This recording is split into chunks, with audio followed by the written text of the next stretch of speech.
ذرا اپنی آنکھیں بند کیجیے اور دل سے سوچیں، اگر رسول اللہ آج ہمارے درمیان ہوتے، ہمارے شہروں میں، ہمارے گھروں میں، تو ان کا دل کیسا ہوتا؟ کیا وہ مسکراتے کہ مساجد نمازیوں سے بھری ہیں؟ وہ رنجیدہ ہو جاتے کہ بازار اور محفلیں تو روشن ہیں لیکن اللہ کا گھر خالی ہے؟ کیا وہ خوش ہوتے کہ قرآن ہر دل کا نور ہے؟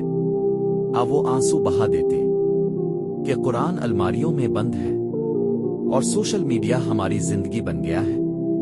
شاید وہ دیکھتے کہ ماں باپ تنہا بیٹھے ہیں اور اولاد فون کی اسکرین میں گم ہے۔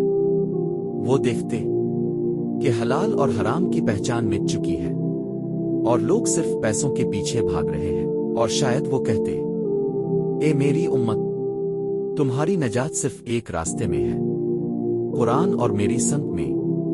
جو ان دونوں کو تھامے گا وہ کبھی گمراہ نہیں ہوگا۔ اللہ تعالیٰ قرآن میں فرماتا ہے، جو کچھ رسول تمہیں دے وہ لے لو اور جس سے روکیں اس سے رک جاؤ۔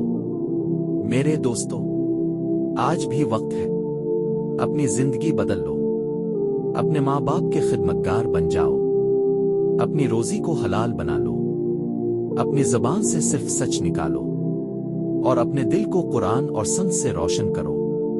سوچو، اگر رسول اللہ آج ہوتے تو سب سے پہلے کس برائی کو ختم کرتے؟ اپنے دل سے جواب دو اور کمنٹس میں ضرور لکھو، شاید تمہاری بات کسی اور کے دل کو ہلا دے۔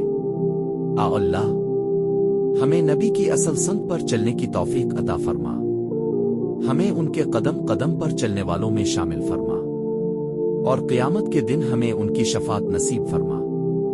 آمین رب العالمین۔